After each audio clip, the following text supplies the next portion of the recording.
this run out. Go with $150 said, very happy to see Magical Poppin' run at a GDQ. Let's push to get Donkey Kong reverse boss order. It sounds like a ridiculous run, and we are going to be seeing that one coming up as well. All right, now we're going to go to Petey Boo for Wario's Woods. Getting excited to see this one. Petey, take it away. All right. So I think before we start, we should do a roll call on the couch because we're going to be talking a lot about the game. And so I'm Petey Boo. I run the game. I'm Monty. They think I'm good. I'm not. I'm Cypher. I like being smart. All right. So we're going to do hard mode, which is exactly the same as easy mode except less characters. Yeah, there was a weird convention with puzzle games at this time where they made the difficulties, like the higher difficulties start you on a later enemy in the game, but nothing else changes. It's really weird. Yeah. All right. So if we can get ready on. All right. In 3, 2, 1, go.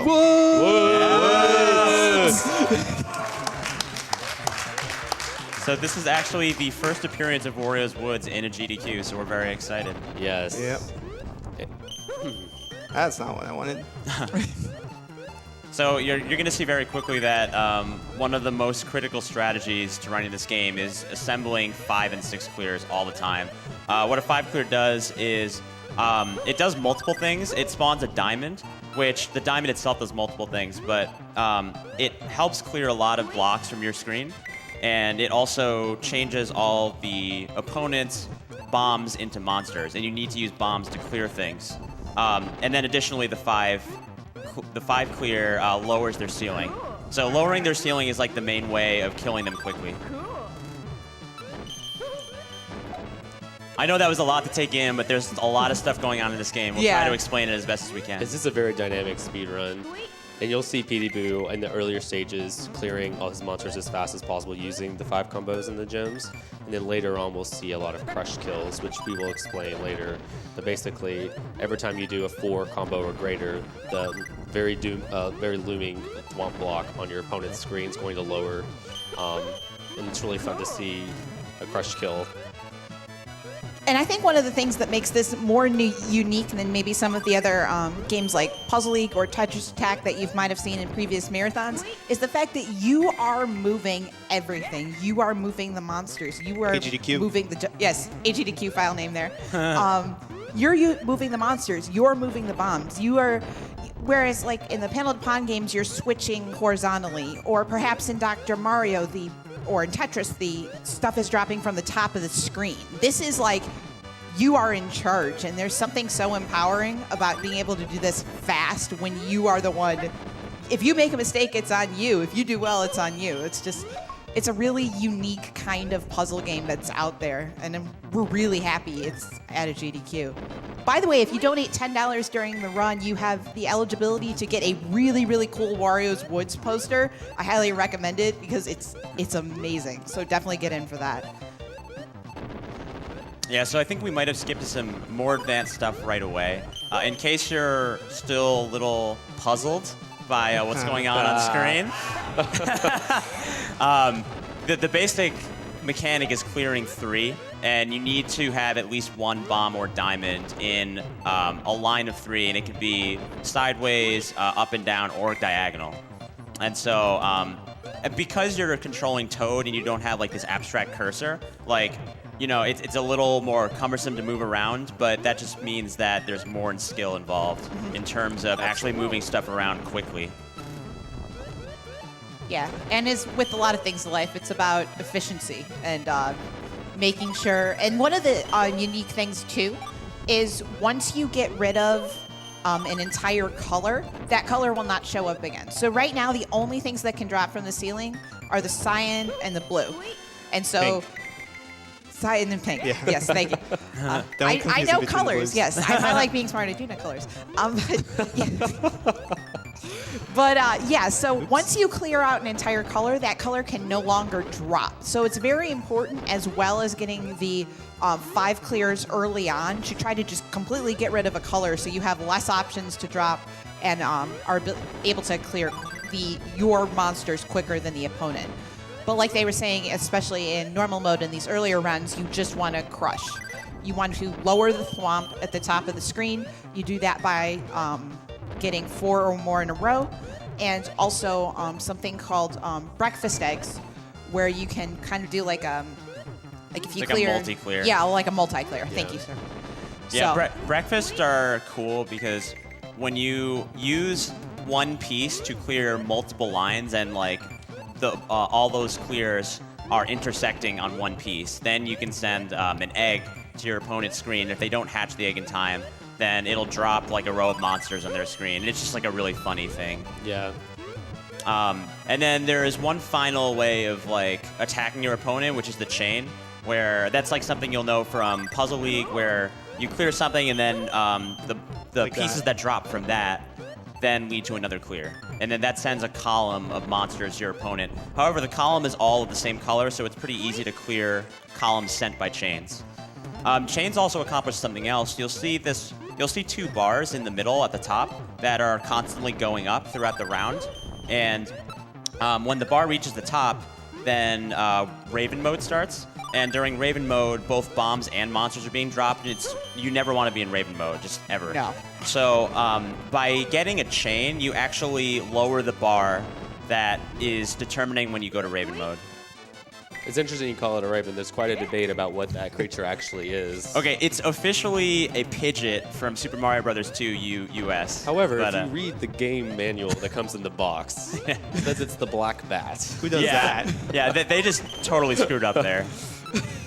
I'm used to calling it Raven mode, so. I used to call it an owl for what it's worth. Yeah, I called it an owl as well. Well, hopefully you don't see the owl ever, at Yes, least on our that's- side during the run. Oh, so our enemy here has a breakfast egg and a gem. So if it clears, then all of PD's monsters bombs turn into monsters. Luckily, I didn't have too much, so it didn't affect me. So if you've been watching the AI's part of the field, you'll notice that it's not very good at playing the game. But occasionally it'll get lucky and like send stuff over to your field. So you don't really want that to happen. Like if they send stuff over, it's just gonna waste time. It's just part of the RNG of this game. right there's kind of a neat mechanic where you can get like a diamond clear off of another diamond clear, and you can kind of, that's another quick way to get rid of things. So the okay. So you'll see right Thanks, there, the opponent sent a chain and it sent a column over to PD, but he was able to clear it right away. Right. This game does that. But it's really cool. Like we said, this game has never been in a GDQ. One day I randomly just started playing it. It's like, hey, and then people just started running it again. Cypher had a run up on speedrun.com, and it's like, oh, this could be a speedrun game. Cool. And so the thing you won't notice through one playthrough, but you will notice when you play multiple times, is that there's a set amount of patterns that go with particular stages. So we were like, oh, cool. So we can just look at the patterns and then figure out how to do the patterns with the bombs, but the bombs are still random. And then shout outs to a guy named DrudeBot who came up with an RNG list for the bombs. So what the game does is it has a certain like bomb list, and then at the beginning of the next stage it will skip ahead 64, I think. And so what DrudeBot made for several of the runners is he made a list of bombs, so you can see exactly what bombs are going to drop in what order. And so I've kind of been doing a little bit of work on like finding like where these guys' RNG seeds are. And it's really interesting. And not super interesting from a stream perspective, but just from a nerd perspective. It's a pretty good pattern. But it's incredibly fascinating. But basically what you need to know is that there's not necessarily a god seed. I hate to break it to you. Because these guys are just so good that they can make almost anything work. But depending on your play style, you want certain color bombs to drop earlier or later.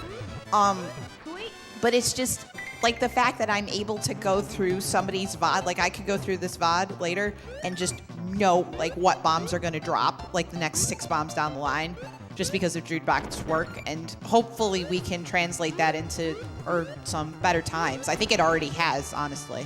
I'd say. Yeah.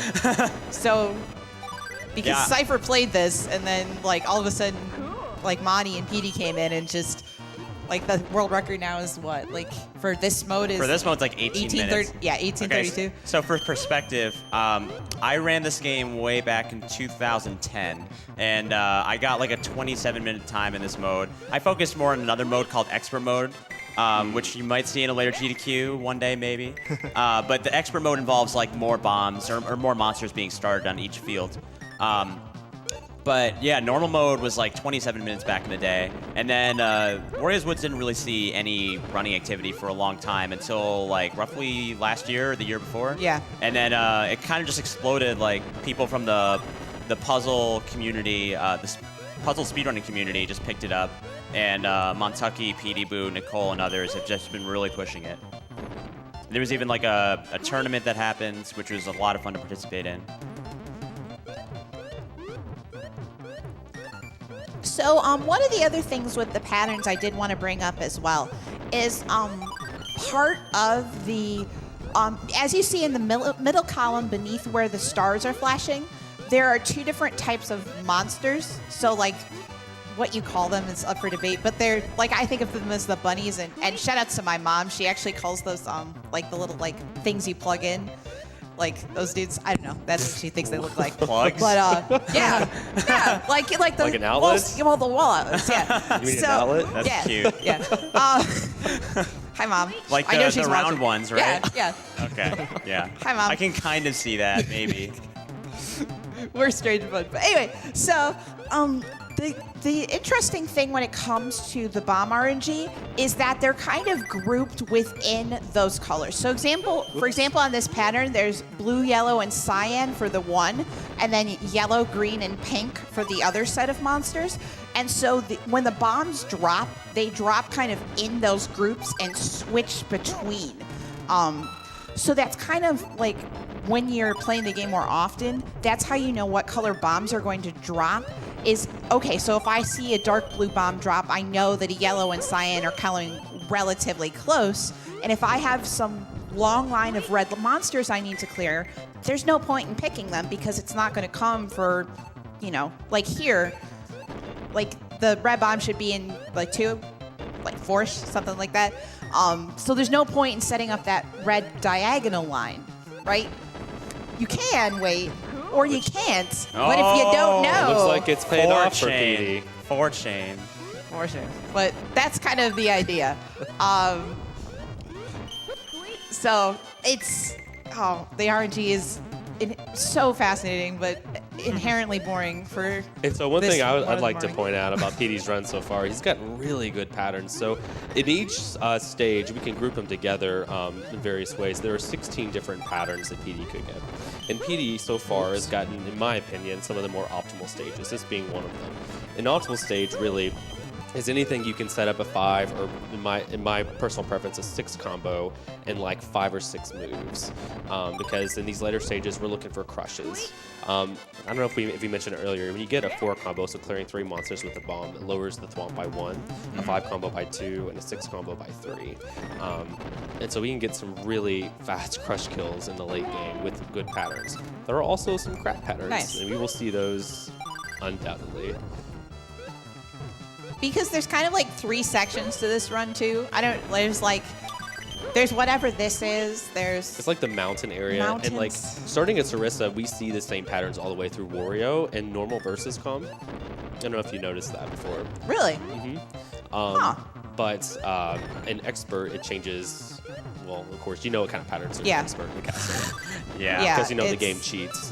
Right. Just a heads up if you do want to run this game. There is a lot of cheating involved. Yes. Not by the runner. Yeah, but you'll have noticed that PD's getting way more crush kills now because both players are starting with much higher stacks than in the early game. Like, I think in the early game you start with like 4 rows. Yeah, 3 or 4. Yeah. 3 or 4. Yeah. Whereas here you're starting with like 6. Yeah. So he's the opponent is much closer to the ceiling, and it only takes like 2 combos to kill him. And even though the AI doesn't really know how to play the game, it is very defensive. If the AI clears anything diagonally, their thwomp will Dude, raise. They get so many diagonals when you want them to just die. It's I so swear. annoying. It's so annoying. I'm convinced the programmers, it's the only thing they program for the AI to do yeah, is just like, get just diagonal. get a diagonal. Just get as many and- diagonals as possible. Yes.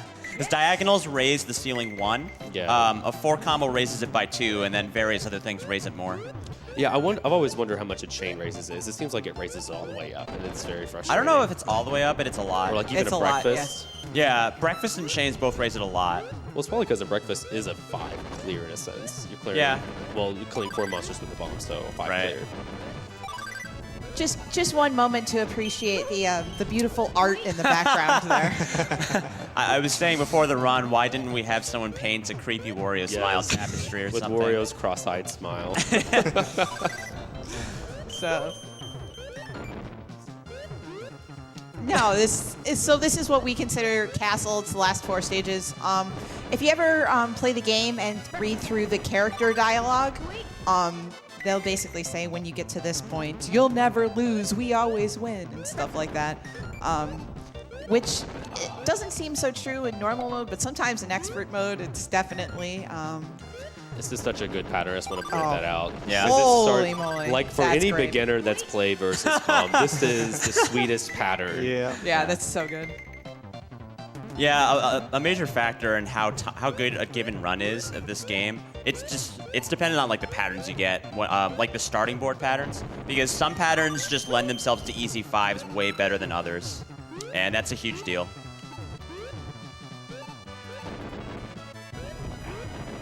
Crushing there. Really sweet patterns here.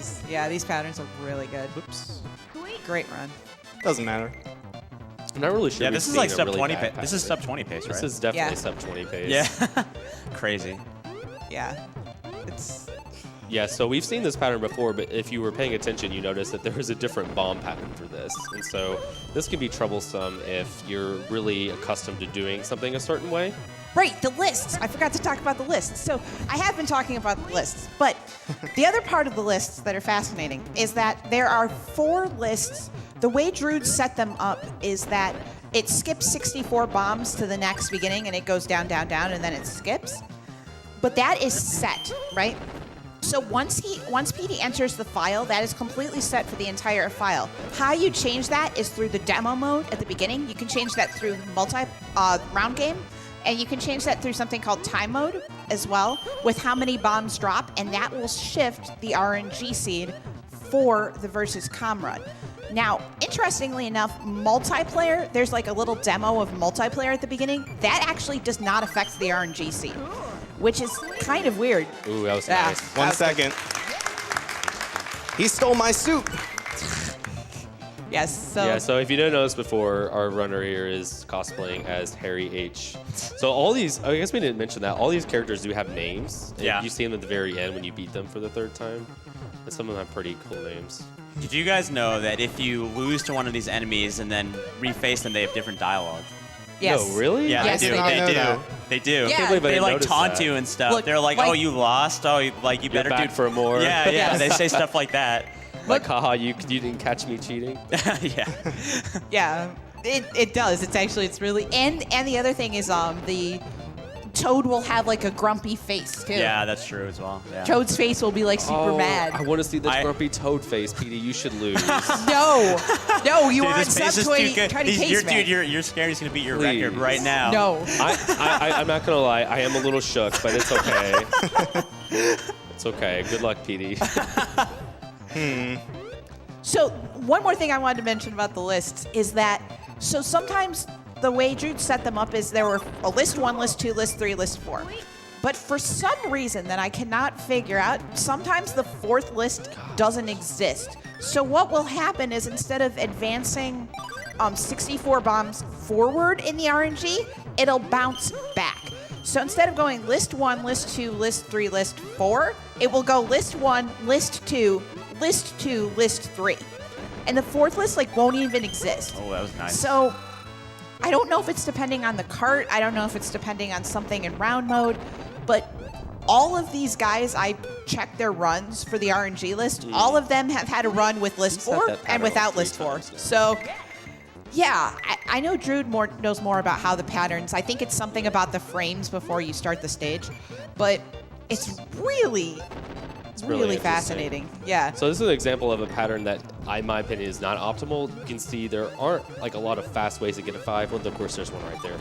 However, even though we said there's like 16 patterns per stage, like unique patterns, we've really been seeing the same 3 or 4 pretty often in Castle, wouldn't you all say? Yeah.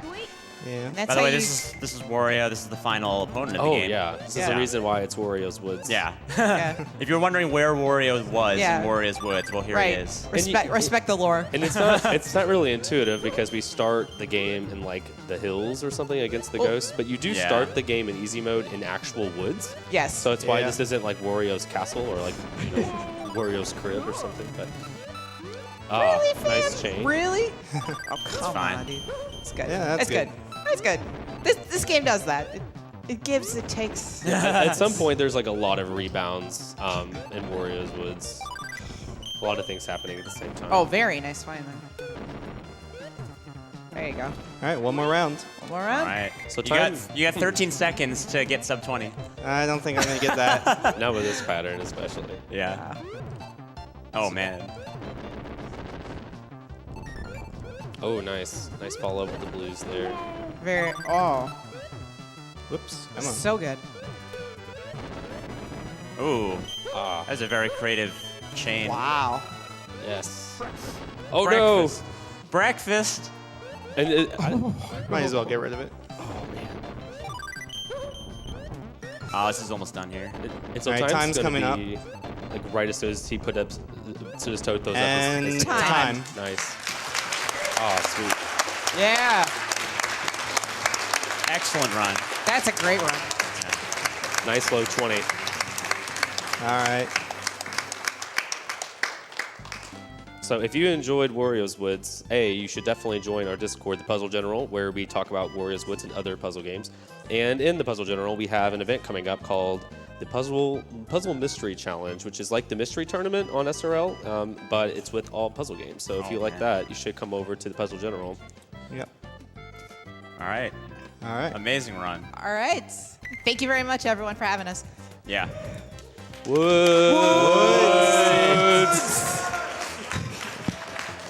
DSF. Definitely looks like there's some new fans of Wario's Woods. The love has been coming in on the donations. $150 from Citizen Mono, who said, thanks for the super interesting commentary, Wario's Woods runners. I didn't know much about the game, but now I feel like I do. Informative and fun, and that's the best speed run. Also, gonna need to grab you real quick, Petey, because Mr. Zareha donated $30. He said, first-time donator, long-time watcher, decided to drop a few when one of my favorite streamers is running. Love you, Petey Boo. Good luck. Remember, have fun, and money goes to Runner's Choice. So we need to make sure we get that. We got $100 from Mr. ES, who said, I'm so excited to see Wario's Woods at a GDQ event. My friends alternate between not wanting to play this with me and refusing to believe this game exists, so it's amazing to see it here. You'll have an example of it now. You can go ahead and show them that one. $50 from Roush that said, breakfast eggs. Go get them, Petey, and greetings from the back couch. We are going to take a little bit of an ad break here. We'll be back with some more donations as everybody gets set up for the DKC2 Any Percent Warpless race. You know that's going to be incredible.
light rather than just survive in the dark.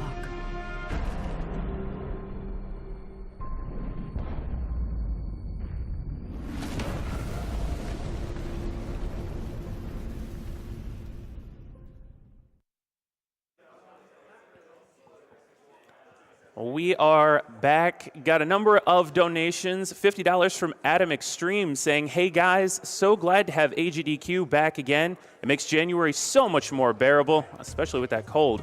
Donating to the DKC reverse boss order and to save Meryl in Metal Gear Solid. Best of luck to all the runners. Hope everyone has a great event. And just a reminder, that is one of the bid wars we've currently got going on, and it's a pretty close one. Meryl is ahead by about $75, deciding who to save in Metal Gear Solid between Otakon and Meryl. Both of those totals up over $1,300. Also in Metal Gear Solid 3, there's an incentive to have Simichu sing Snake Eater. That's at about $4,700 of the $7,500 goal. I want to see him get the money in for that one. We have $20 from Josh B136 saying, had to donate during the Wario's Woods run as it was a game my mom and I played frequently during my childhood. She just passed on Saturday from a rare form of cancer, and these last few days have been rough without her here. I have her to thank for my love of games and for all the wonderful memories she gave me throughout the years to look back on. I love you, Mom. We're looking at some of the prizes that we've got here, heading into the DKC2 race and the first block, which is going to be Void doing the reverse boss order in DKC1. The Donkey Kong Country vinyl soundtrack by Unfortunate Face is a $15 minimum bid donation you've got during both of the Donkey Kong runs to get that in. Also, a $30 minimum donation can get you entered for the handmade King K. Rool Pirate King figurine. Saw that sitting on the back table during the interview. That's a really unbelievable figurine. And that vinyl album, I mean, those are two of the best prizes if you ask me. We've got $50 from Mathtron 5000 saying, my first time watching GDQ live. I got into GDQ watching TASBot from previous years, and I look forward to enjoying my last day off from school watching some amazing speedruns. And he put his money toward the DKC1 reverse boss order run as well because, hey, the more games, the better.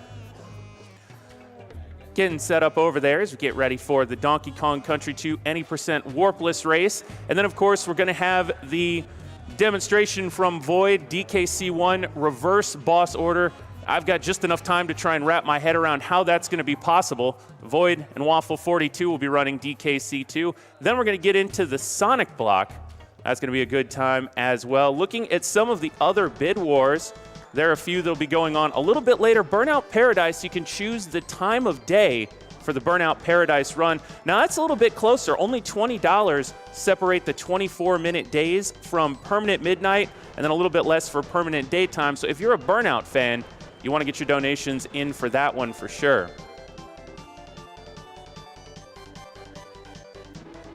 Some of the prizes that will be coming up as we get closer to the Sonic block. There's a classic Sonic, Tails, and Knuckles cross-stitch again. That's not coming up for a little bit, so you want to keep that in mind as we get closer to the Sonic block.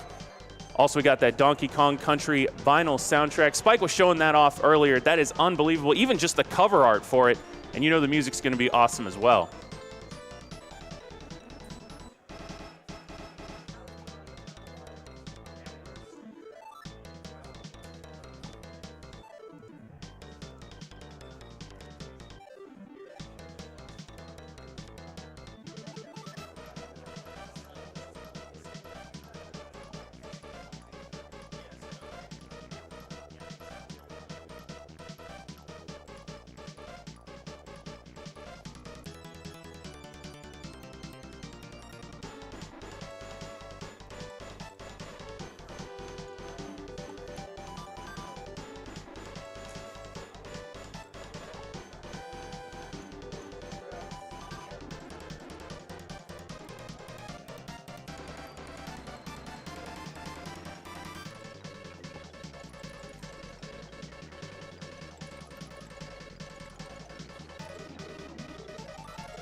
While I keep getting the consoles set up here, we'll go ahead and take a look at some of the bid wars, different things going on, as well as some bid wars and incentives that are going on for a bit later on.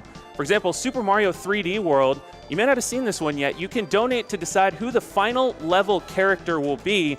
Luigi's kind of running away with that one at the moment with more than $614. Fire Emblem 8, Erica versus Ephraim.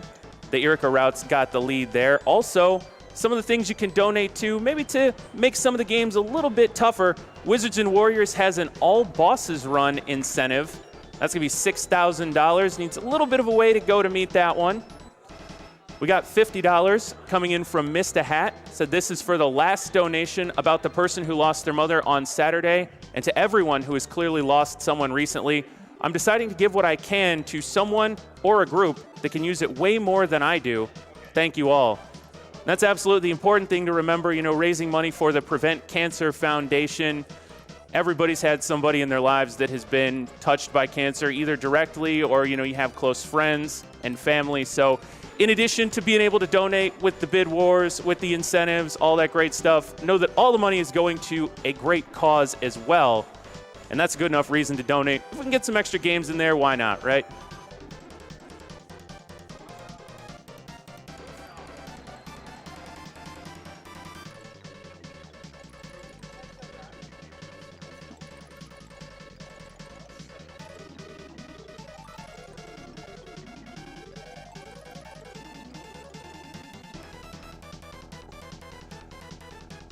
Looking at some of the incentives here, just some of the funny ones that come up a little bit later on. In Secret of Evermore, there's an incentive to anger the chicken god. If met, Meta Sigma will anger the chicken god during a Secret of Evermore run. If you thought Zelda's Cuckoos were bad, wait till you see what happens here. That's one that I kind of want to put some money towards because I don't think you ever want to anger the chicken god. There's, of course, Save or Kill Rosh, deciding the fate of Rosh during the Star Wars Jedi Academy run. And right now it looks like the dark side ending, which would be Kill Rosh, has taken a bit of a lead right there, but still plenty of time to go before that run, of course, so that could always change. Looks like Simichu is getting closer to singing Snake Eater in the Metal Gear Solid 3 run. Got a ways to go, though. A little bit more than $2,500, so make sure you get your donations in for that one.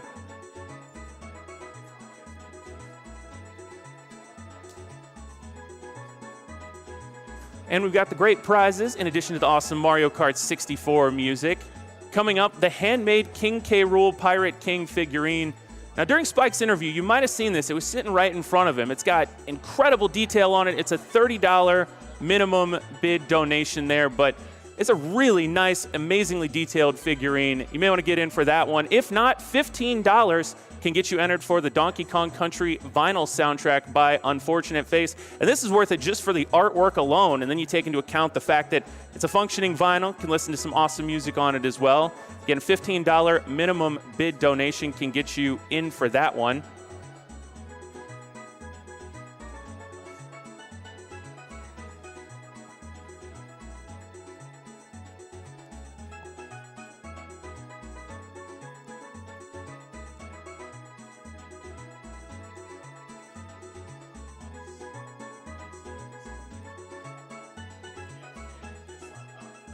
And coming up after this Donkey Kong Country 2 race between Void and Waffle 42, you guys donated for it. Looked like it was going to come down to the wire there, but some big donations got it across the finish line there at the end. Void will be doing Donkey Kong Country 1 reverse boss order.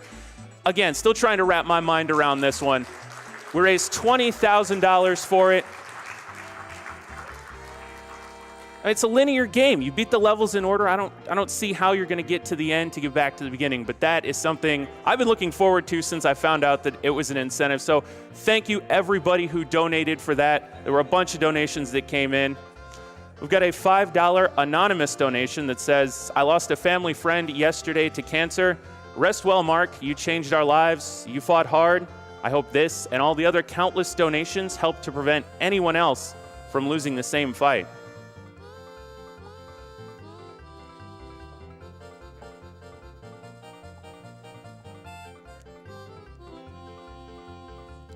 All right, looks like the consoles are set up. Void and Waffle42 going to be running Donkey Kong Country 2 any percent warpless race. Guys, have a great race.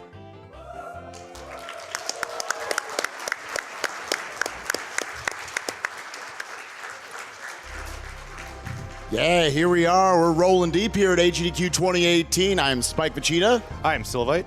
And we'll be your commentators for this awesome race of Donkey Kong Country 2 in the warpless category. On my right here, we have got, hailing from Quebec, Canada, we have got Void. In front of me, we have Waffle Golden Flow 42 hailing from Seattle, Washington. Man, now I feel bad. I didn't give him like a subtitle name. That's fine. So, with that, guys, let's go ahead and jump in. Again, this is the warpless category. Whenever you guys are ready, I'll let Sylvite give you a countdown, and we'll jump right into it. All right, ready? On go. 3, 2, 1, go.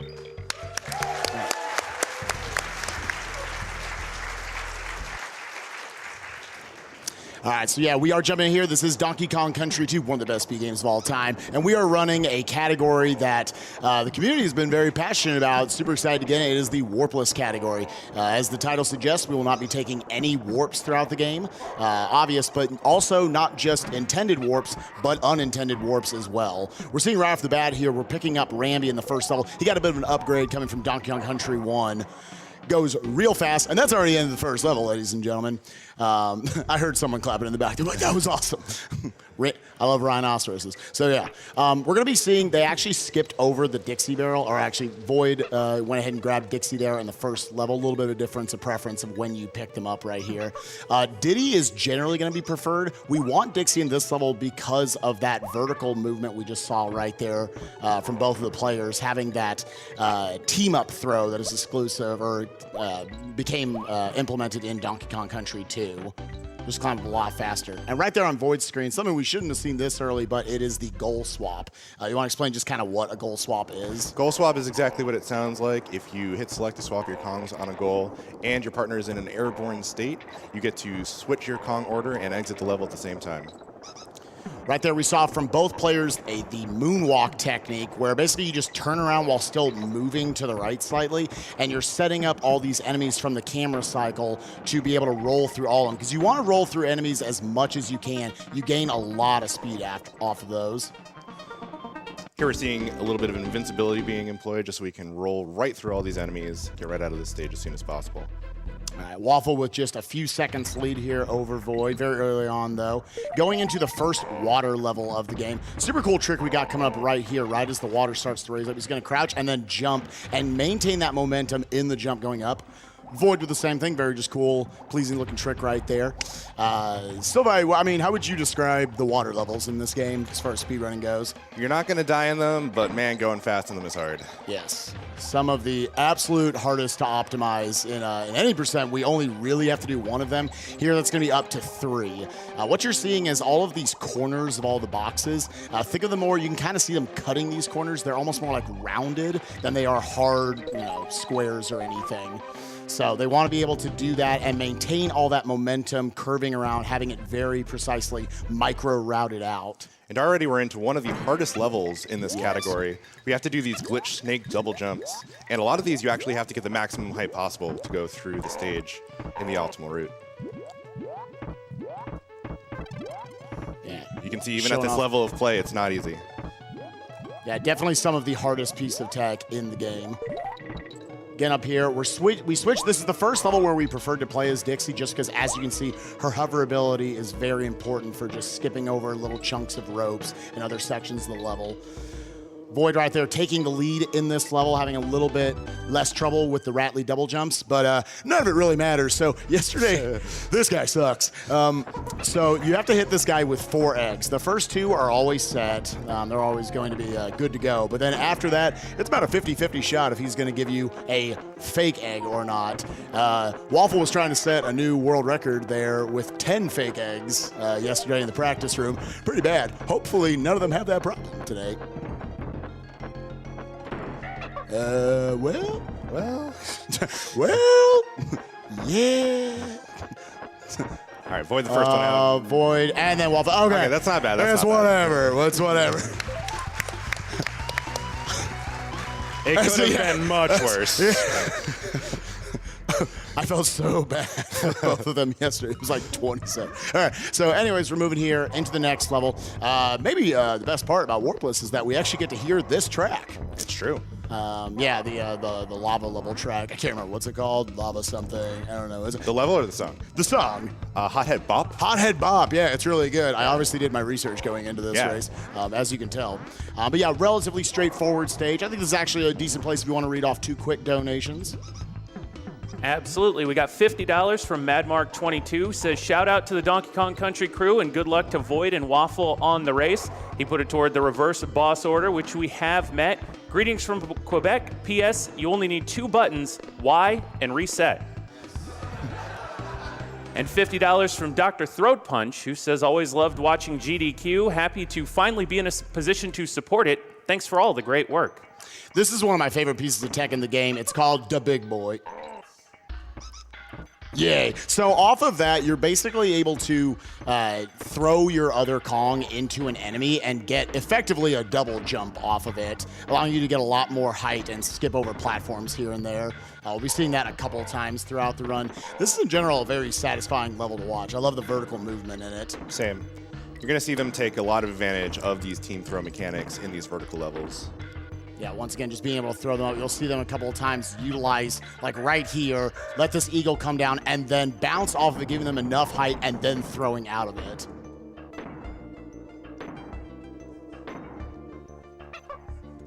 We have another one right here. And now go ahead and use this guy. Oh. Now, I want you guys to know, Void is a very good 102% runner, and he wanted to show off his skills for you today. Yeah. Look how fast you got out of that bonus. That was pretty good, I'm not going to lie. All right, so coming off there, we'll have to see where in the level we actually are. All right, we're okay. Right. But, you know, like I said, we're getting some bonus content for you guys here at AGDQ 2018. A little bit of DLC. That's crazy how they did that for a 1995 video game. So we got both of them now into the second of the 3 major water levels right here, Lava Lagoon. The basic mechanic of this is you want to hit these seals, make them throw up in the water, and somehow that makes it cooler. Yeah, so we obviously want to avoid that as much as we can just because it's a little bit of a slower animation, obviously a very optimized game. But you're going to see them in some cases still go over where they are because the water is all based off of camera manipulation. Like right there you saw on Waffle's screen on the left, or whichever side it is for you guys, on the right for you guys, that made the water go up, even though he didn't actually utilize the seal. If you're not familiar with these games, when the water is that bright red color, it will damage you, so we have to jump on the seal to make it a normal color of water so that we can swim in it safely. Once again, manipulating the camera there just to get it going up, even though we don't want to use the seal. Another goal swap there from Waffle. Again, it's a technique where we just run full speed into it. There's actually lots of different ways to activate it. I'm going to shut up because this is a really cool level.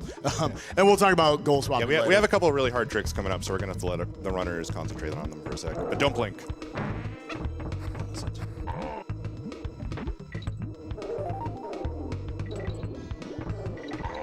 Very nice. Very nice.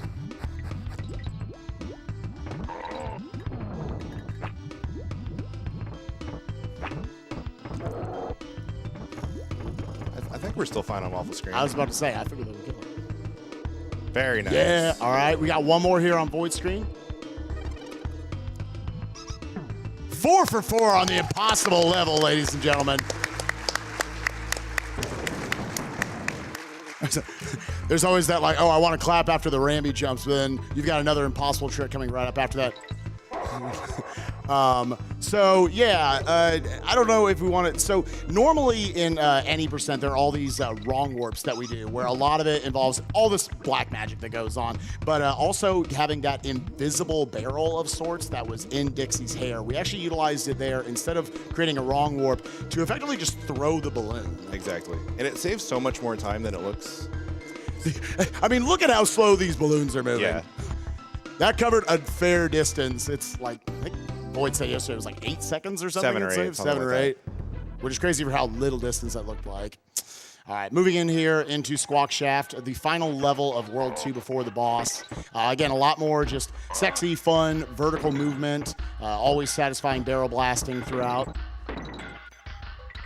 This is one of my favorite songs in the game, personally. Oh, this is my favorite. Mining Melancholy. Oh, wait, no. Yes. Yeah, Mining Melancholy. Yeah.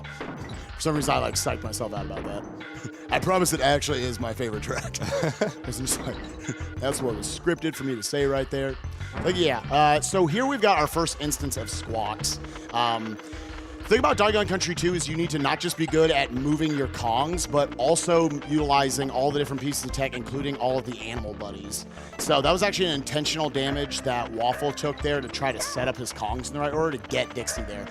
You have to be both very good at mashing to get squawks through this vertical movement as quickly as possible, but also good at just aiming your projectiles, which can be used to hurt enemies, but also their own enemy projectiles.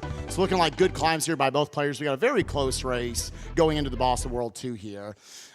Again, those damage boosts were happening because they wanted Dixie ideally to be in front. Throughout most of the run, we're going to want to play as Diddy just because he has faster movement on the ground. Dixie does give her hover ability though, and she is preferred for most of the bosses, just kind of the ways they work out, and you want to end all of the bosses with her in front.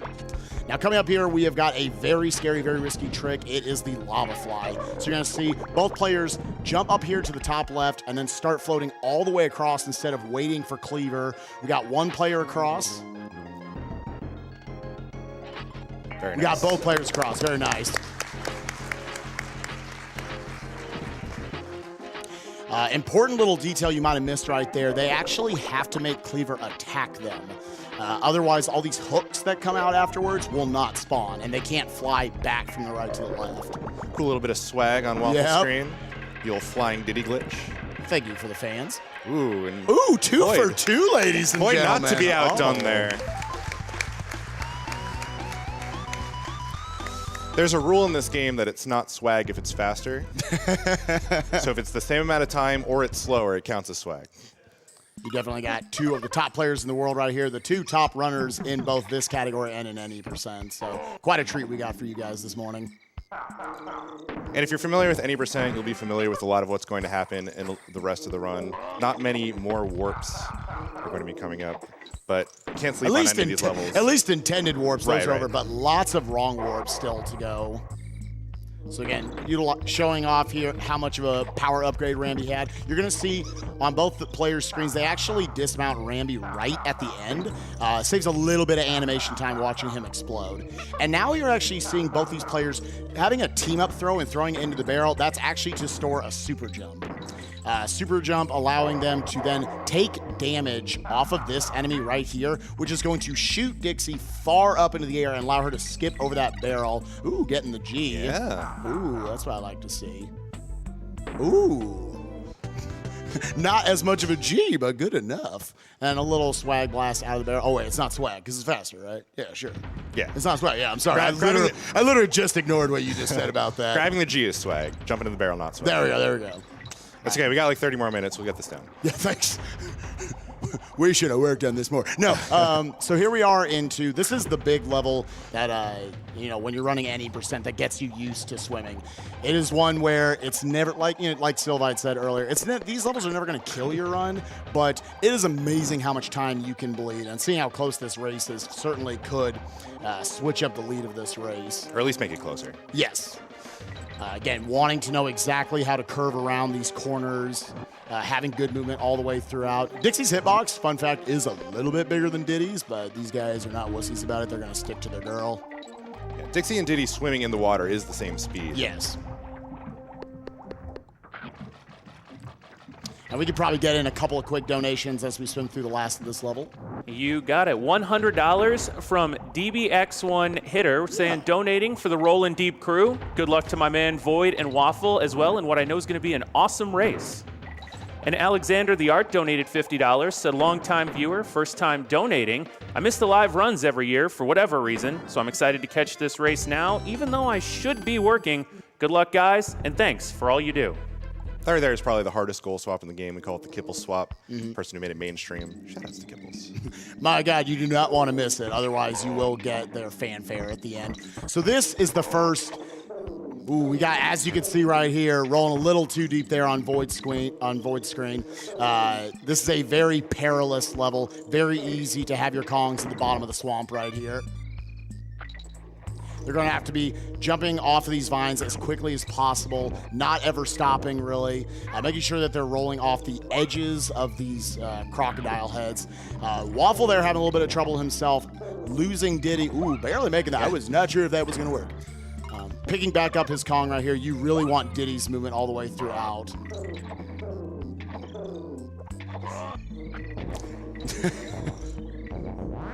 All right, so Waffle coming up here on the last section.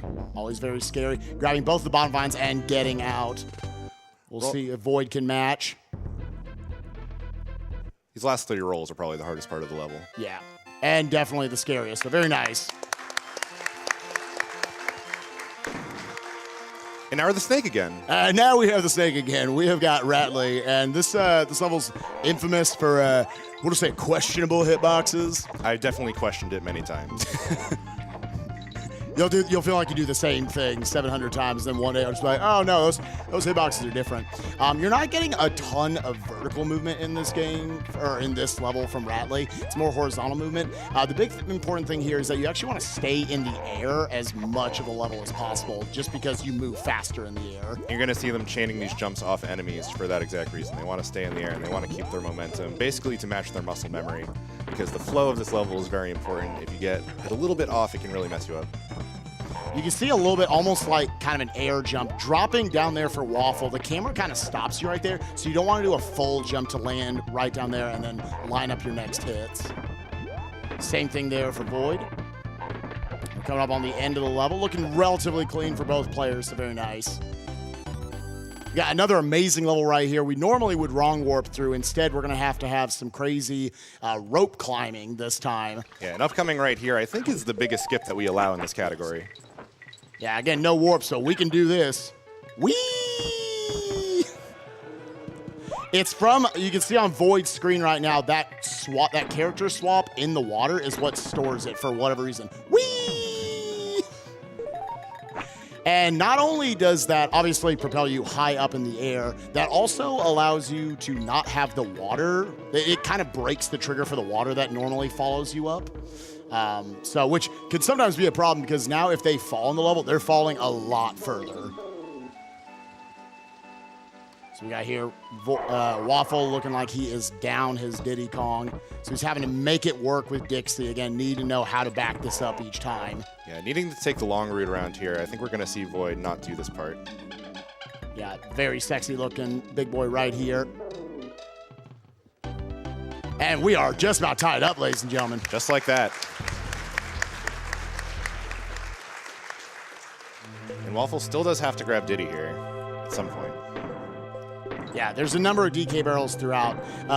So in this level, all of these insta-blasts, like when the barrel is already facing the direction you want to go, it's about literally a 3-frame window in order to get that instant shot. So keep that in mind as we go through these. Like we got this double coming up here. There you go. And Void now with a slight lead. And Waffle still having to pick up Diddy at some point. Gonna be coming up right here. It just means that he can't do this damage boost that Void is about to do. He is at some point also going to want to get Diddy in front here. It looks like it's not going to be till the platform coming up, which potentially could affect this next trip coming up on Void's screen right here. We got the Vine clip from Void. Yeah, Waffle dropping back down to set it up. Throwing backwards. That trick is notoriously difficult. It's called Vine Clip. That right there showing the experience, both these players sinking thousands of hours into this game. Void giving his opinion of the run so far. He just said this run sucks and he's ahead of Waffle. I think that's some shade. All right, so here's Cudgel. He's cool. There are ways to save time in this boss. Yeah, you're going to see a little bit of camera manipulation, picking up the barrel in a certain spot so that the camera scrolls to the right, and we can just kind of hit him in the butt with a TNT barrel. Yeah, it's I don't know what necessarily these two players do specifically, but it's I know a lot of people say you count either Dixie's breaths as she breathes up and down, or her hair oscillations. Well, that's the same thing. It's just whatever you're looking at, you can want it better. Yeah, that is what allows you to know each time, and it's a different amount each time because he comes down a little faster. So it's like 4.5 breath cycles, 3, 16, 25. Because if you start moving to the right too early, Cudgel's going to be facing you, and you won't be able to get the quick hit. If you go too late, obviously he'll fall on you. Yes. So it's a trick that over the 6 hits in the fight saves like 2 seconds. Yes. And if you miss the cycle, you're potentially losing like, I don't know, around 10 or so. It depends on which cycle. You see that they're not even going for all of them. Some of them are a little scarier than others. So with that, we've got an awesome race coming to you guys here from AGDQ 2018. I'm going to kick it over for a few more quick donations as we beat this very boring boss. All right. Well, $150 from Rob Roy saying, finally able to donate. Good luck to the runners. And the money goes to the runner's choice. So we'll need to get that at some point. I know a little bit busy right now. $200 from Rebellious, Donkey Kong Country 2. You guys reminded me of amazing video game memories. DKC2 will always be one of the best classics from Nintendo. I also can't wait for the Burnout Paradise run, too. Keep the donations up, people. Let's break last year's record. So is this one of your favorite levels? I love Hornet Hole. It's a silent killer, man. This stage needs a lot more practice than you think. It kills your hands when you try to grind it. All right.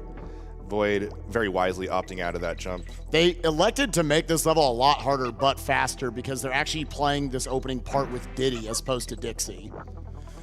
Dixie allowing you to hover all this honey. But we've got an amazing trick coming up right here called the Scrolly Scroll. We're basically going to trick the game into thinking we are on that hook still while being on the spider and the web at the same time. And you get this. So watch Waffle right now. We are going to have him team up so that honey doesn't catch him. He's going to throw up so he doesn't have to hit the bee, and then intentionally both of them hitting that bee right there to actually end the glitch. Otherwise, you would just keep scrolling. So all that is very intentional. And now skipping over this last section, we're going to have Waffle moving up to this top section, flying down, then jumping right as the camera scrolls, and then flying all the way across. So very nice Hornet Hole from both players.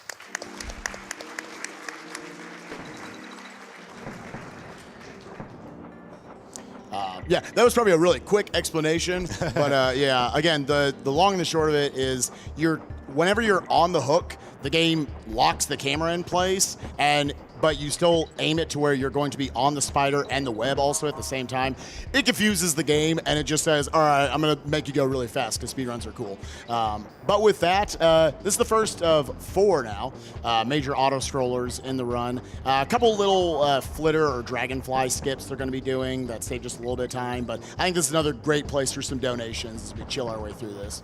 Well, we got $50 here from NovaSun00 saying, Team Void, let's go Donkey Kong Country 2. Just like Kitty, cancer is objectionably the worst. I lost my mom to cancer.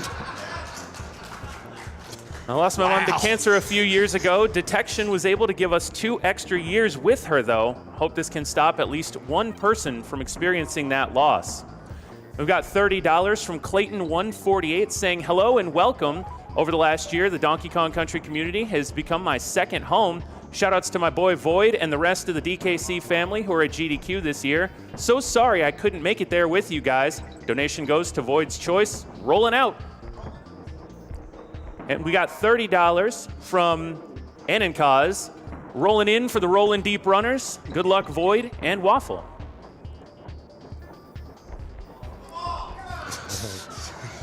Say no to swag.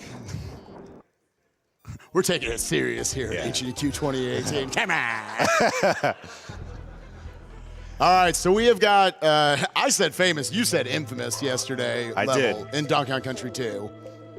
We have got Bramble Scramble right here, another level that we now we get to skip in any percent, but here we got to do it. And once again, it requires being very, very good at your squawks movement, moving up as fast as you can, having good mashing, and also using your projectiles to not just kill enemies, but also to neutralize their attacks, as you saw right there from Void. There's a bit of a curse in this game where all the really cool levels seem to get wrong warps. As it turns out, yeah. Great if you want an easy run like me, but whatever. You got Waffle just hugging this right side. As you can see, the hitbox isn't exactly what it looks like. Diddy and Dixie, like you can have their bellies and their butts basically just sitting on the bramble. It's more so Squawks that is your hitbox that you want to protect. Now we got Void quickly moving through here. I believe you said there are 2 less bees. Yeah. On the American version, although I think we're playing on. Oh, we're doing one each. That's awesome. And right here, that's cool. Void just slipping past the Bramble again, showing off that hitbox that I was talking about.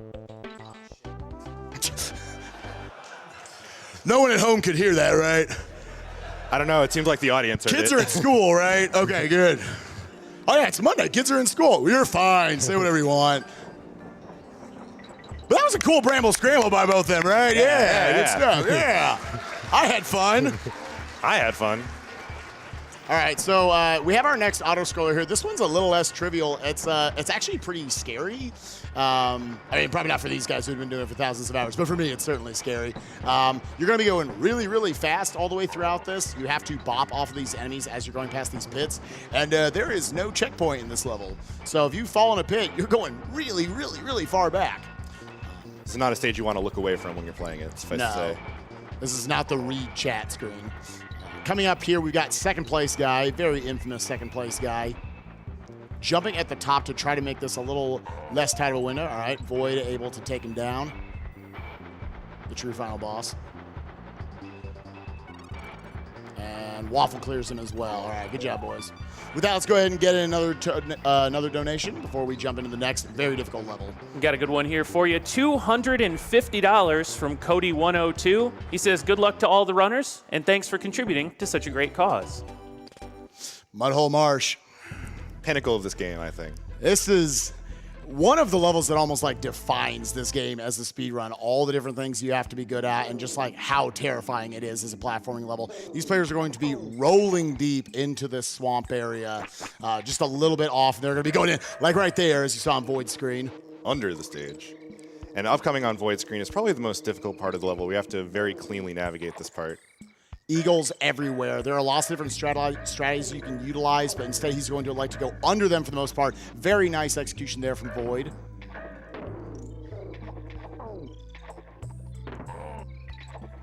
And very well done there by both players.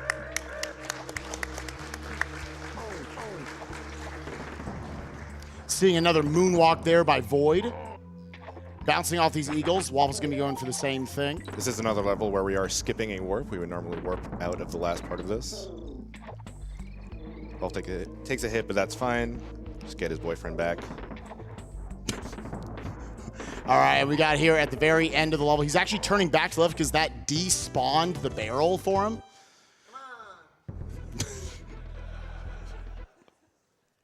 And now we got Waffle once again dealing a little bit more Dixie than we want to see in this level, but it is going to make the end of this level a little bit safer. He can just utilize that hover and not have to wait as long. Void screen, we're seeing a really tricky team throw double jump. Nice. Oh. Void wants to show off as many strats as possible for the audience. The backup. There we go. Yeah. It's actually that. It's nice that backup exists. Otherwise, you would genuinely lose a lot of time. We are going to see Waffle do something slightly different, or at least go for something slightly different. Yep, just allowing us to throw Dixie upwards. Nice. Get on the honey that way. Waffle jumping up to load the bee so that he can simply get in that barrel and shoot up straight away, not having to risk taking damage with Solo Dixie. Definitely made up some good time there, but that did cut that about in half, having to wait for that enemy again. And right here you're seeing now they're playing as Rambi again. This part always looks super impressive. It's basically hold right and jump. Charge it up and go. Know when to jump. There are ways to optimize it. There are ways to mess it up. Just don't try and get too tricky. And right here on Void screen, a little bit of a Rambi double jump of sorts right there to actually avoid the barrel, saving just a little bit of time. And now, I think the hardest boss in the game, would you agree with that? Yeah, I genuinely think it is the hardest one to optimize and do well. We have to hit him specifically on his stinger. So all of their movement in this fight is actually very specific because they're always going to start the next attack phase, the B, up in this top middle portion. So by manipulating your movement, it pulls him upwards, and then you're able to get in the shots. Because no matter what, the B is going to go up there anyway. So it's both faster and easier to just make sure that the B is up here when it becomes vulnerable. Having some good hits from both players so far. Very nice. This is the one time he'll ever get the 2 cycle, ladies and gentlemen. Aww. Come on. He did try. He normally doesn't try.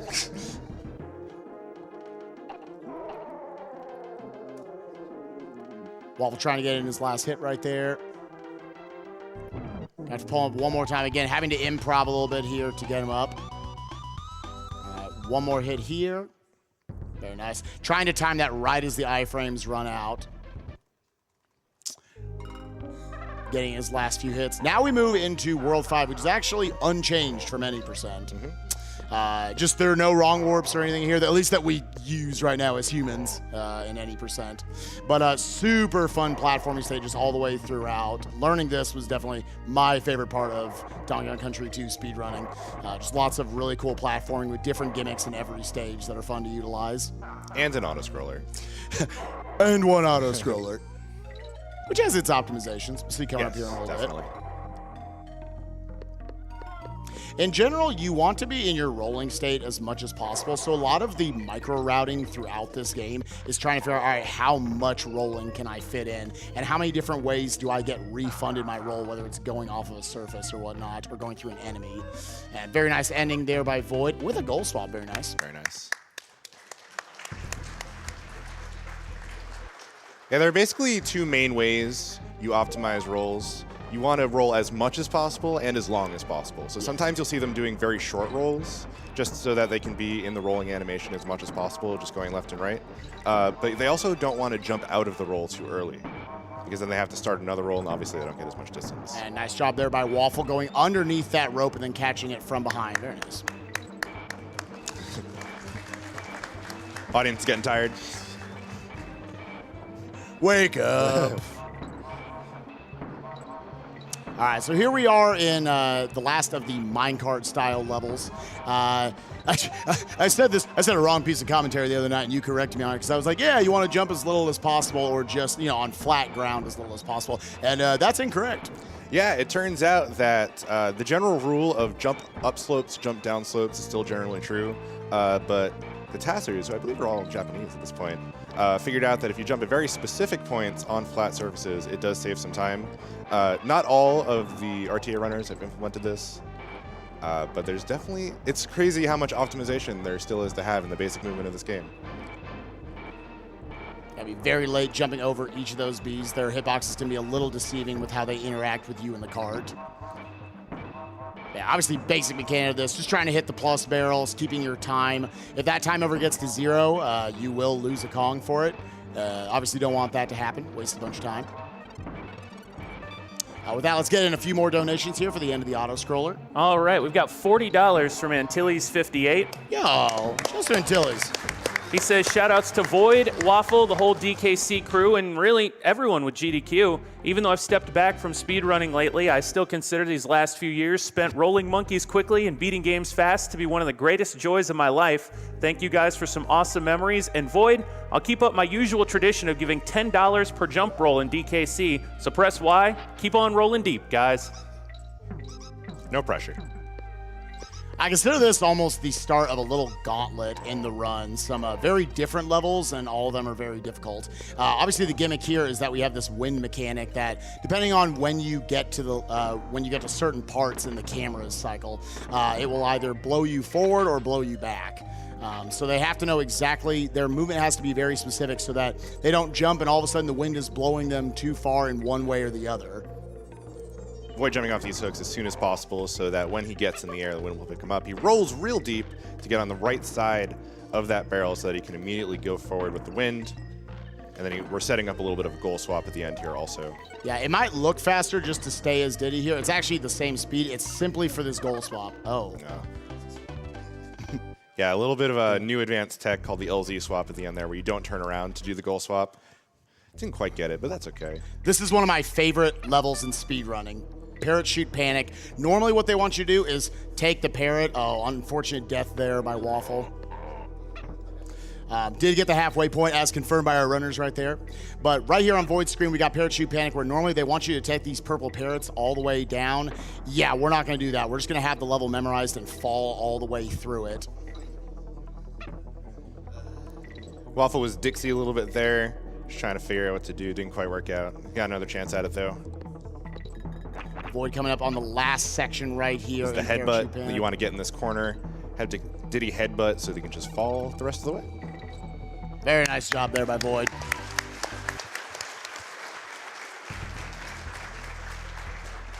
Webwoods, universally recognized pretty much as one of the top 3 hardest stages in the game. Yeah, it's always funny coming from Parachute Panic, which looks so cool, and then you have a much harder level here all of a sudden in Webwoods. And that's because of the spider mechanics coming up. We got a bit of an infinite. I've seen this a couple times from Gusty Glade here. Gusty Infinite is not to be underestimated. Like I said, this is definitely the beginning of the gauntlet, and Void's got that same potential here with Webwoods. What is it that makes this level so difficult, Sylvite? Webwoods, especially the spider part, there's just so many things that you have to keep track of all at once, so many inputs that you have to plan in advance and execute all in a very short window, especially this part that's coming up right after the halfway barrel. We're going to see Void take some damage boosts so we don't have to, normally go through the level by shooting these web platforms. Yeah, there's so many things. It all of a sudden just feels like it turns into a different video game all of a sudden. Now you have to be good at, you're not just moving the spider, you're having to get rid of enemies, which your webs can either be projectiles or they can do that. So your webs can both be projectiles and they can also be platforms. Not exactly sure what happened there, but it's really weird about what sort of webs you can have on screen. I don't think Void is sure what happened there either. I was about to say, if he's saying what, I don't feel bad as the commentator for being like, All right. So we've got the World 5 Infinite right here, guys. We've got Donkey Kong Country 2 speedrunning, ladies and gentlemen. We're riding the purple parrot on the left side. Oh, for the right side for you guys. I'm looking, it's weird for my Yeah. So we got, Waffle having to do some backup strats right here, having to utilize some damage boosts. Yeah, unfortunately in that situation, Diddy just doesn't have the ability to hover, so. And actually, funnily enough, the way he died showed why. There's just too many bees for Diddy to safely navigate. So coming out of this halfway point.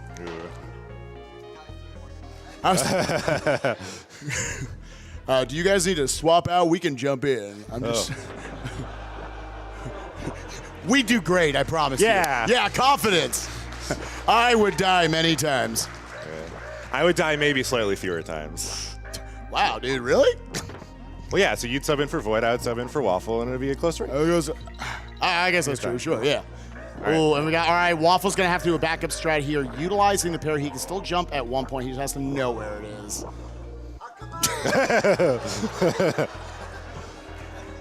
I want to get an applause in here. Yeah. We're going to will our way through World 4 5, guys.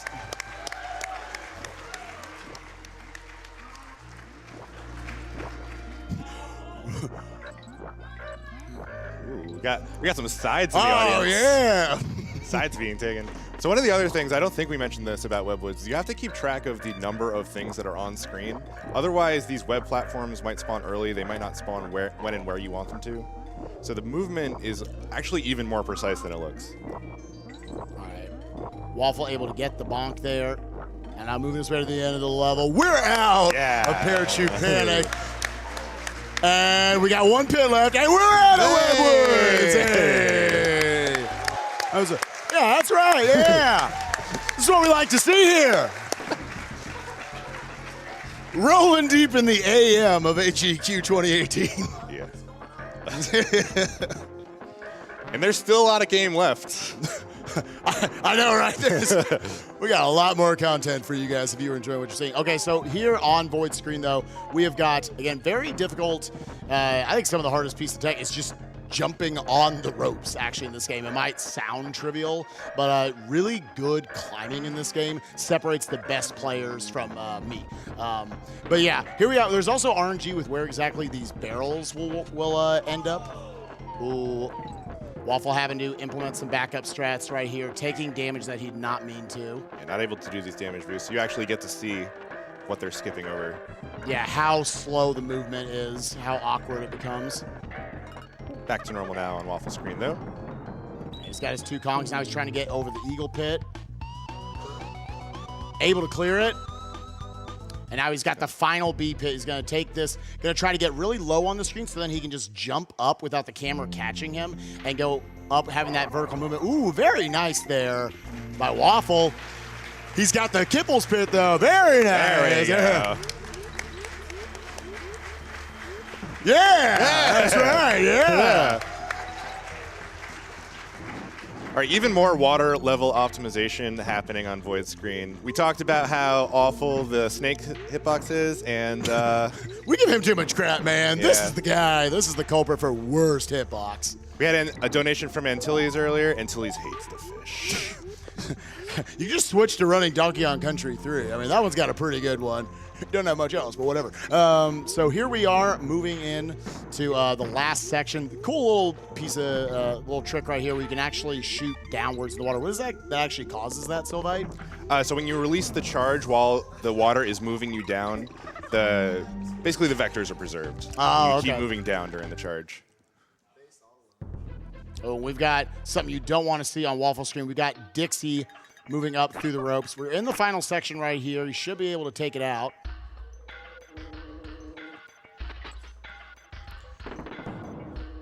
Getting his last barrel. Going to let this last eagle go by, and we are good to go.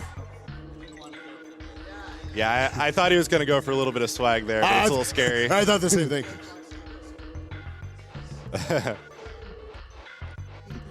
It just, they're proving me right. I said it was going to be a gauntlet. But here we are You're not once wrong. again. I said Mining Melancholy. Super cool track right here.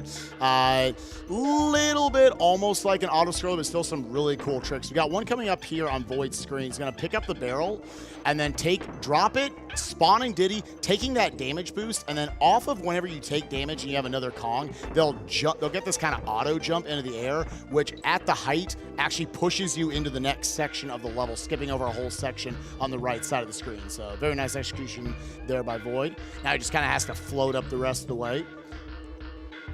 Switch over to Waffle. Looks like we haven't had too many troubles with hitboxes in this level so far. So far. I'm throwing it so far. I don't want to jinx anything. All right, and once again, able to line that up correctly to not stay at the surface of the water. Wanted to check out what potential goodies were in that little area before heading on.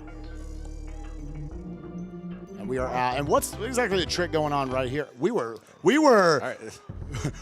swimming in the not water right there. So on Waffle Screen, we're going to show off some new routing that's going on this stage. Yep. With Diddy Windy, we're going to do some off-screen movement. One of the bigger big boys in the run. Yeah, we call this route Diddy Windy. It's a little faster. It's definitely a little harder. There's a little bit of a scary roll happening here. Ooh. Very nice. Yeah, from there, it's just understanding exactly where the wind's going to start and trying to jump into that optimally to get your lifts. Now here on Void Screen, we are in the longest auto scroll in the run. This is one we normally would have. It's funny. It's debatable whether you would really call this a warp or not. Let's not talk about it. Let's just let it go.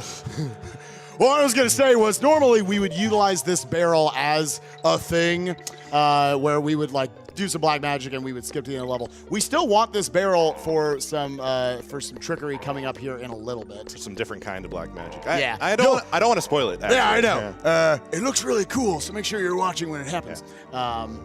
We'll warn you when it's coming up, I guess. Yeah, if you're familiar with the 90% rule, we're going to get the barrel in the same place. We're going to get the invisible object at the same point, but we're going to do something a little different with it. Yeah, it's going to be coming up here pretty soon for Void. So we're going to pick it up here in this corner, get our invisible barrel, and then throw the stage up. Woo! Rolling deep. So that's really cool. You have to take damage there, similar to the scrolly scroll we had back in Hornet Hole in World 4. The screen will just keep going, so you have to take damage to actually stop it. I wish the ceiling just wasn't there. You just literally flew up to the end. I don't know if that would be allowed in Warpless. At that point, you're not warping at that point. You're just going really fast. Let's not talk about it. I shouldn't have mentioned it. We're gonna. Yeah, that was your fault, right there. It was. I was just being wishful. So once again, we've got the companion barrel right here on Waffle Screen as well. He wants to protect this with his life. So your movement, just kind of how you handle this section, is very specific to make sure you don't lose it, but also reduce lag from killing certain enemies throughout the level as well. With that, my God, if you have donations.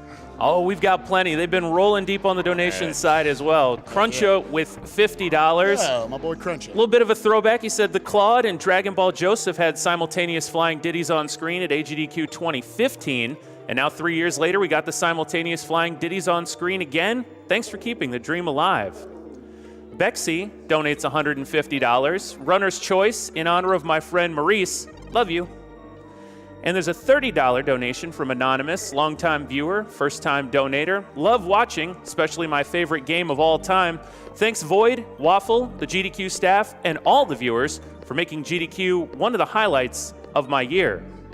And there's a $300 anonymous donation. It says, this donation is for my Uncle Bruce. He fought off brain cancer for 10 whole years after being given only one to live. Sadly, he succumbed back in October. One of my greatest memories of him was logging on to AOL to look at Nintendo Power's website to help me beat Donkey Kong Country 2. Let's end cancer with video games. Love you, Bruce. We've also got $100 from Robobo. I lost one of my dearest friends to ENB, esthesioneuroblastoma, and almost lost my mother to breast cancer. Here's to eradicating cancer in our lifetime. I'm donating to name Rydia after my dear friend Liana.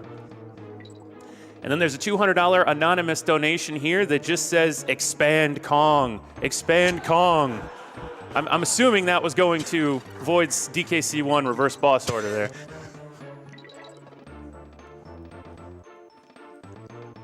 My God, you can keep reading. Yeah. No worries. All right, well. Warpless, baby. All right. We do have $200 here from Dragon Fangs. It says, DKC2 was one of the games that defined my childhood. Love seeing it destroyed like this. Good luck to all the runners of the event. Money goes to hearing Sumi's sick voice during Snake Eater. I think that's what it was, and not sick voice. I mean, I guess it kind of works either way right now. Well, and as a reminder, that incentive is getting closer to its goal. The Simichu Sings Snake Eater is at 5,300 of 7,500. Also got some incentives going on for the Metal Gear Solid race. Save Meryl or save Otakon. It's close, 1519 to 1458. Please save Otakon. I'm just going to throw that out there. I was about to say, you got to plug it, man. We had an entire auto scroller. So here we are in Clapper's Cavern. This is the beginning of the final gauntlet of the run, the final handful of levels we're going to have to do. Dixie's actually preferred here for much of the first half of it, her hover allowing you to clear that first water pit without needing to go. Also, she's really short for some reason, and she can just walk under that bee. It's pretty sick, whereas Diddy would have to duck and slide under it. Just a little bit of on-guard movement right here. Mostly utilized for finding bonus sections right there. We got a cool strat coming up here if you want to explain it.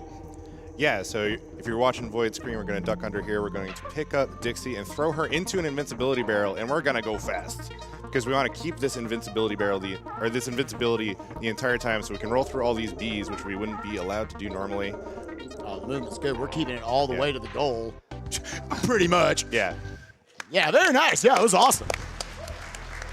And obviously, it's faster to roll through enemies instead of ducking under them. Yeah. Now, probably one of the hardest but most satisfying stages in Warpless is Chain Link Chamber. Yeah, very high skill needed to be able to get through here quickly. Again, I talked about how jumping on vines, ropes, these chains, it's actually really hard to do extremely well. This is probably one of the #1 places where top runners gain time on lower level runners. We see him picking up this invincibility barrel, super cool. See all these enemies. He's actually going to elect to drop down here in a section coming up. So they can roll through this cutlass. Trying to keep this invincibility barrel active for as long as possible, of course. Yeah, you guys probably can't see it super well on screen, but if you were watching Void right there, pretty intense, all of the different movements that you have to do. We're going to roll down here instead of grabbing the ropes because obviously that's faster. Yeah, while you're in that roll state, you cannot latch on to anything, so that's how they're able to do that. Even more climbing. So this level is really long, but they can help it out a lot. And here at the end of the level, very nice job there by Void. Yeah, Toxic Tower, my vote for hardest level in the game. It's pretty crazy. I'm gonna let you explain again. Like, so we're gonna be utilizing Rattly double jumps. These are really hard, right? Yeah. So there are 3 kinds of double jumps that you can do. You can do short hops, where you tap B while you're charging a jump. There are then true double jumps and omega double jumps. You just saw an omega. You saw how high it gets. An omega double jump is a true double jump where you're holding Y, and a true double jump is black magic. And very nice job there. Waffle making his way into Chain Link Chamber as well. All right, Very nice job there getting to the squawk section now. Now a lot more of it, like we were talking about earlier, is just going to be good mashing to get good vertical movement and also aiming those projectiles as well as you can. Gonna elect to take a damage boost right here, which is faster than going the safe route, but it also makes this ending a lot scarier, slipping by these bees. He's gonna have 3 sets of bees here he's gonna have to take care of. And getting through this little line of bees into the squitter barrel. Definitely the hardest section of the level. Yeah. Up in 1, up in 2, up in 3, up in 3, ladies and gentlemen. No, I was convinced. I was convinced I was bad. I was ready to say up in forehead. Up in 3, up in 4. It was going to be great. He ruined my joke, but it's whatever. So with that, Void just took out the hardest boss in the game, Stronghold Showdown, and he's going into the final platforming level in the run, Screech's Sprint. As we have Waffle going into, again, like you said, potentially the hardest level in the game. We got Toxic Tower. Let's see how he's able to do here with Ratley.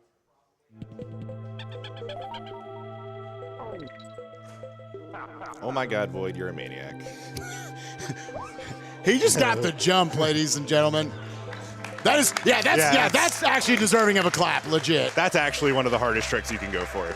Yo, and Waffle having a sick Ratley section right there, getting the Omegas and all the double jumps, even going for that one right there, skipping over a B. Really nice Ratley section. Nice. Now, both the players right now are squawks in different levels. You're going to see Void not take this boost that's hidden over in the left corner. He wants to actually stay below a certain point in the stage so that he doesn't trigger the fanfare at the end.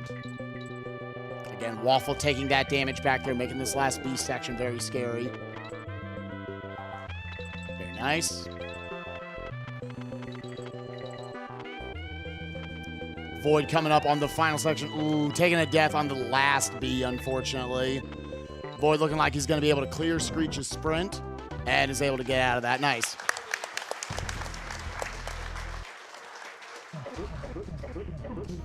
What's the name of this gun again? It's the blunderbuss. Okay. I was going to say it wrong again. I was like Wonderbust thing, whatever it's called. That's the name of his gun. Anyways, we got Waffle here moving his way up through the last squawk section again.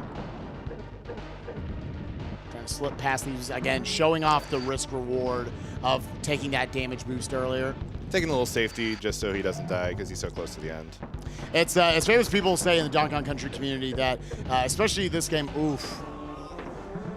There's lots of ways that you try to save 1 second, and if you die, you lose like 30 plus. Kind of showcasing right there. Yeah, looks like he's going to elect to go to just keeping the Kong, making this last section a little less scary. You'll see what the alternative path here, which is at least good to show off how optimized this game is and how high level these runners are. That's literally the only difference. You just don't go through the B right there. It's barely slower, but again, trying to save every single frame they can. As for King K. Rool going on over here on Void's side, a bit of an auto-scroller of sorts, a long fight, but they do want to optimize just how quickly they're able to throw the cannonballs back into the flumber dust or whatever it's called. Just trying to get in there, trying to go dustless, meaning whenever it's sucking in, trying to avoid as many of the dust particles as they can. Very nice job there by Waffle.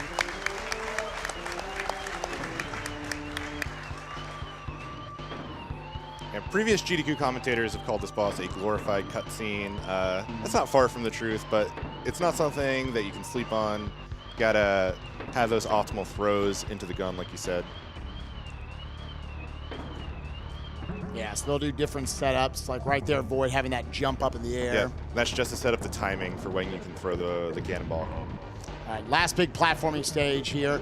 Right there you saw from Waffle, he elected out of it, trying to go for a moonwalk once again to try to stop those Sonic the Hedgehogs, as we call them. Hey, Sonic Block started a little bit early. Ooh, blue ditty for the fans. And Dixie.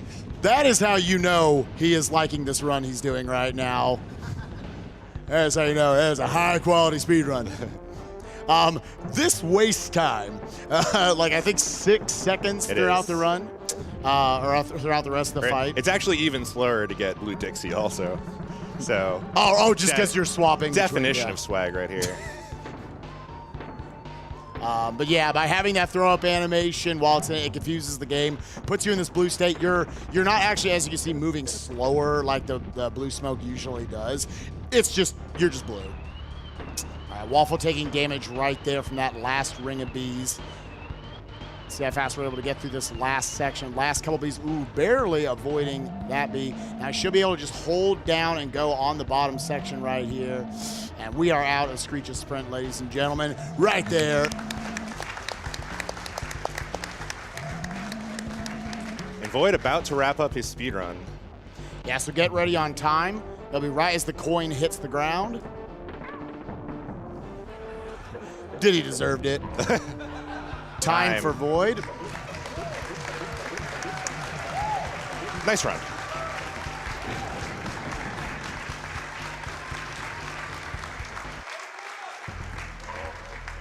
And reminder, guys, right after this race is over, Void will be staying right here, actually, and popping in another Donkey Kong Country car. He will be, because of your generous donations of $20,000, be doing reverse boss order. I've never seen him do it. I don't know how it's possible, but we'll see how it works. It's about as linear as a video game can be. And they found some way to do it completely backwards, basically. We're going to be swapping out. We're going to have some commentators who actually... People who know what they're talking about. Yeah, I'm not going to commentate. I'd just be like, whoa, that's cool. Do that again. No, seriously, go back. So we are from Waffle moving into, this is our second phase of the fight. Again, trying to optimize seeing as little of those dust particles as possible to optimize the fight as much as you can. What are the dust particles coming out of? The pimple popper or something, or I forgot what it's called. That wasn't even a laugh. That was just, oh, that's gross. Yeah, a little bit. I don't know, what's it called again? The blunderbuss. Watch it be like not remotely an English word, and I'm also just like botching the. Is that a real thing? Is that like an actual thing? Like that's a real gun, right? Yes. You think we'd meme at a Donkey Kong Country run? Like, right, that's what I'm saying. That would never happen. Like, it's not even a Nintendo thing. Y'all were just like, yeah, the blunderbuss. Yeah, that sounds about right.